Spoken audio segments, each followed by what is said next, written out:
तो मतलब अगली स्मैकडाउन में घर वापसी होने वाली है जे उसो की मंडे नाइट रॉ में जाने के बाद। अब ये पहली बार होगा जब जे उसो स्मैकडाउन में आएंगे, जो उन्होंने स्मैकडाउन को क्विट किया था। और पूरी जजमेंट डे तो है, मतलब डेमन प्रीस्ट और फिन बैलर और साथ में कोडी रोड्स भी होंगे। तो अगले स्मैकडाउन के शो में ये अपना फास्ट लेन का पूरी गर्मी मैच की जितनी बना सकते हैं बना देंगे। और कनेक्शन क्या होगा, जे उसो स्मैकडाउन में आ रहे हैं तो ब्लड लाइन के मेंबर्स कुछ involvement. Okay, hello chatters, my name is Rohit and you are watching wrestle chatter. Welcome है गाइस आपका वॉइस ऑफ रेसलिंग के एपिसोड नंबर 235 में। और सबसे पहले आज एनएक्सटी के शो से ऐसी बातें आपको बताने के लिए हैं, आप बोलोगे ये एनएक्सटी चल रही है या रॉ स्मैकडाउन चल रहा है। सबसे पहले तो आज के शो पर जो डोमिनिक मिस्टीरियो है, उन्होंने अपनी नॉर्थ अमेरिकन चैंपियनशिप को जीत लिया। पूरी जजमेंट डे ने पूरी ताकत लगा दी और ट्रिक विलियम्स के पास से वो जो चैंपियनशिप है उसको ले लिया है। तो इस शो के अंदर बड़ी चीज थी। बेकी लिंच भी शो पर थी।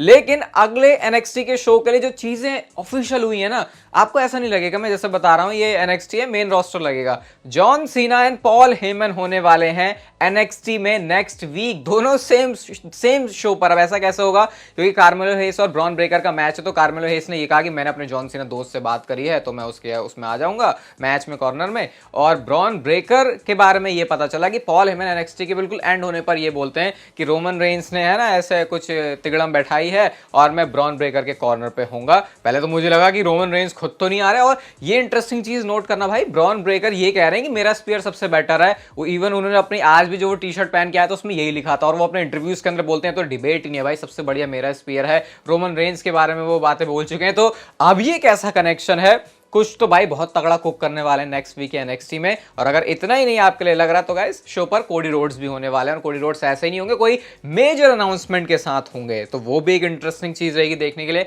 आज का भी शो पर सिंगल्स मैच में कंपीट करने वाली है। अब आपके दिमाग में अगर एक खिचड़ी चल रही है तो मैं इसको थोड़ा सा ठंडा कर देता हूं कि ये कर क्यों रही है डब्ल्यूडब्ल्यू एनएक्सटी को। अचानक से ऐसा क्या हो गया कि डब्ल्यूडब्ल्यू ने इतने सारे के सारे सुपरस्टार कर दिए। तो इसका रीजन है ऑल एलीट रेसलिंग। और इसका रीजन ऑल एलीट रेसलिंग को बीट करने का है, क्योंकि जब नेक्स्ट वीक एनएक्सटी होने वाले तो वो हेड टू हेड होंगे एडब्ल्यू के साथ, डायनामाइट के शो के साथ। यूजुअली जो डायनामाइट के शोज हैं वेंसडे को होते हैं और जो एनएक्सटी होती है वो ट्यूसडे को होती है। लेकिन एनएफएल की किसी प्रोग्रामिंग की वजह से जो एडब्ल्यू है उनको अपना शो शिफ्ट करना पड़ा है एक दिन पहले। और उस शो पर जैसे मैंने आपको बताया एज का मैच होने वाला है लूचासोरस के साथ में। तो अब क्योंकि डब्ल्यूडब्ल्यू को पता है अच्छे से भाई हमारी एनएक्सटी तो ट्यूसडे को ही होती है, अब एडब्ल्यू डायनामाइट जा रही है ट्यूसडे में, तो फिर कॉम्पिटिशन हो, ऐसा ना हमारी बेइज्जती हो जाए। तो उसी बेइज्जती को बचाने के लिए, या फिर अब तो मुझे लग रहा है जो जो शोज यहाँ पे जिस तरीके से बुक किया है इन्होंने, यहाँ पे एडब्ल्यू की हो जाएगी। लेकिन हाँ, कंपटीशन देख रहे हो एज अभी से एक महीने पहले डब्ल्यूडब्ल्यू में है और वो सेम शो पर है। अब ऐसे हालात हैं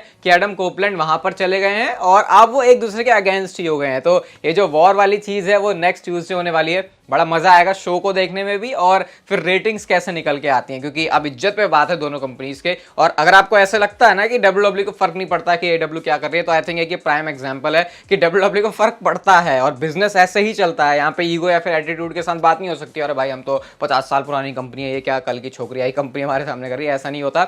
बट ऐसा कंपटीशन देख के अच्छा लगा, क्योंकि देखो कंपटीशन से ही मजा आता है। अगर ऐसा ना होता तो क्या जॉन सीना एनएक्सटी में आते, क्या पॉल हेमन आते, क्या कोडी रोड्स आते, या फिर इतनी बड़ी बड़ी चीजें डब्ल्यूडब्ल्यू करती। कंपटीशन ही हमेशा किसी भी कंपनी से बेटर प्रोडक्ट निकालती है। इसलिए मेरे को कभी ये वॉर वाली चीज में पढ़ना नहीं होता। मुझे तो अच्छा लगता है भाई जितना एक दूसरे कंपटीशन में जितना है, क्योंकि कंपटीशन का एक प्राइम एग्जाम्पल यहाँ पे मिल गया कि अगर ऐसा ना होता तो फिर इतने डब्ल्यूडब्ल्यू भी अपने सारे जो बिल्कुल ताकत है एक शो के लिए नहीं लगाती। तो अगला जो ट्यूसडे है जब होगी एनएक्सटी और डायनामाइट, तो उसको देखने में बड़ा मजा आएगा। और देखते हैं फिर ये रेटिंग्स वाली चीज में भी कौन जीतता है। नेक्स्ट स्टोरी की तरफ गाइस हम लोग चलते हैं और ये रेटिंग से जुड़ी है। मंडे नाइट रॉ की व्यूअरशिप की बात कर लेते हैं। तो इस हफ्ते की जो मंडे नाइट रॉ की व्यूअरशिप है वो है 1.511 मिलियन व्यूअर्स। लास्ट वीक की व्यूअरशिप की बात करें तो ये थी 1.465 मिलियन व्यूअर्स। आपको पता है मंडे नाइट रॉ की व्यूअरशिप अब इसी के आसपास चलती है, तो खैर इसके बारे में ज्यादा कुछ बात करने का फायदा है नहीं। बात करते हैं सेथ रॉलिंस के बारे में। तो रिसेंटली जिस तरीके से सेथ रॉलिंस की फ्यूड चल रही है शिंसुके नाकामुरा के साथ, ऐसा लग रहा है कि शायद उनकी चैंपियनशिप जा सकती है। लेकिन इसके बारे में बीडब्ल्यू की तरफ से ये रिपोर्ट है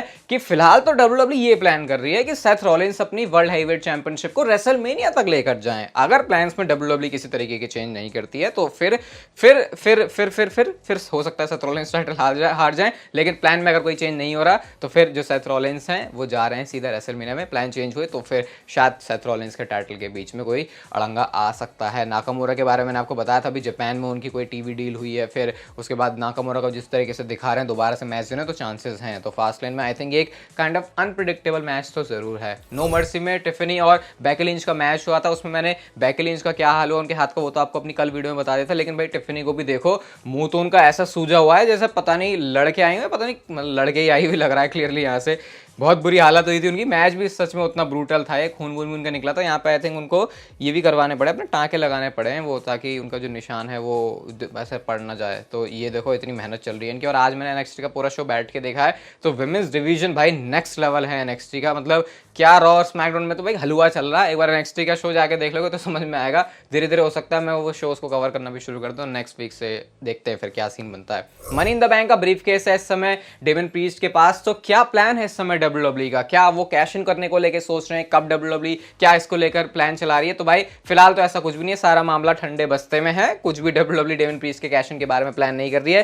प्लान की स्टार्टिंग दिसंबर से हो सकती है, ऐसा बीडब्ल्यूई की तरफ से पता चला है। तो अगर आप कैश इन वाले एंगल को डालना चाह रहे हो तो फिलहाल उसको थोड़ा सा रेस्ट दिया जा सकता है। जेड कारगिल के बारे में बात करें भाई, तो बड़ी सरप्राइजिंग न्यूज पता चली पीडब्ल्यू इनसाइडर की तरफ से, और वो ये है कि फास्टलेन प्रीमियम लाइव इवेंट में शेड्यूल्ड है जेड कारगिल, और डब्ल्यूडब्ल्यूई करंटली उनको वहां के लिए प्लान कर रही है। अभी कोई आइडिया नहीं किस तरीके से उनको बुक करेंगे। इससे पहले ये रिपोर्ट आई थी कि सर्वाइवर सीरीज में शायद डब्ल्यूडब्ल्यूई करने वाली, लेकिन ट्रिगर्स जल्दी पुल कर दिए गए हैं और जेड कारगिल फास्टलेन में होंगी। पीडब्ल्यू इनसाइडर एक बहुत ही रिलायबल सोर्स है। अगर आप ये जानना चाहते हो कि कौन से रोस्टर में होंगी, क्या वो रॉ में होंगी, स्मैकडाउन में होंगी, एनएक्सटी में होंगी, तो आई थिंक अब तो आपको समझ में आ गया होगा। मेन रोस्टर में ही वो आ रही है, जैसे मैंने आपको कहा था 99.999%। अब सवाल ये है कि वो रॉ में होंगे या फिर स्मैकडाउन में। तो पीडब्ल्यू इनसाइडर इसके बारे में भी ये बता रहे हैं कि वो रॉ रोस्टर का पार्ट होने वाली हैं। वैसे बॉबी लैशली ने ये कहा था कि हमारी जो हम फैक्शन बना रहे हैं ना, उसमें जेड कारगिल एक अच्छा रोल प्ले कर सकती हैं। अभी फिलहाल तो वो होते हुए नहीं दिख रहा, क्योंकि मंडे नाइट रॉ में लाने के प्लान्स हैं जेड कारगिल के लिए। और अभी इस हफ्ते के एंड में जो होने वाला है फास्टलेन प्रीमियम लाइव इवेंट,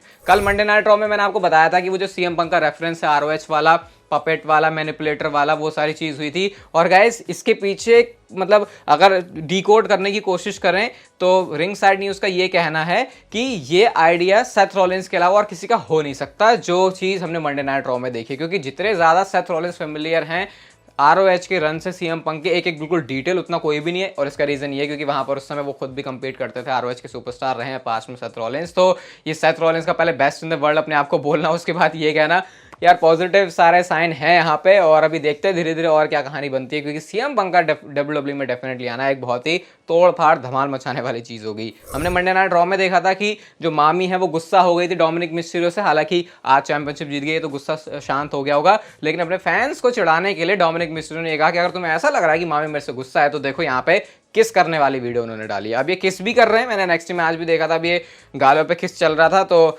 देखते हैं अब ये जो लेवल है वो फिर ऊपर ऊपर करते करते कहाँ तक जाता है। कोडी रोड्स की वाइफ ब्रांडी रोड्स का ऑलरेडी जो इन्विटेशन है वो जे उसो के लिए आ चुका है। अब ये कंपीट करने वाले हैं नेक्स्ट वो अनडिस्प्यूटेड टैग टीम चैंपियनशिप्स के लिए एट फास्टलेन। तो ब्रांडी रोड्स का ट्वीट देखो जहां पे वो बता रहे हैं कि अब जब मुझे पता चला है मेरा पति और जे उसो जो है चैंपियंस बनने वाले हैं, तो मैं पब्लिकली इन्वाइट करना चाहती हूँ जे उसो को थैंक्स गिविंग डिनर के लिए। तो ये अपना अलग ही चलाती रहती है ब्रांडी रोड्स, इस समय ये किसी कंपनी के साथ भी नहीं। और ऐसा है कि कोडी रोड्स शायद इनको लेके आ जाएं डब्ल्यूडब्ल्यूई कंपनी में, तो वो भी एक देखने वाली चीज रहेगी। बट फिलहाल के लिए ऐसा कुछ भी नहीं है। अब बेशक ये खाने पीने और नाश्ते की बात हो रही है और डिनर की बात हो रही है। एले नाइट ने जॉन सीना को मर्चेंडाइज सेल्स रैंकिंग में पीछे छोड़ दिया है।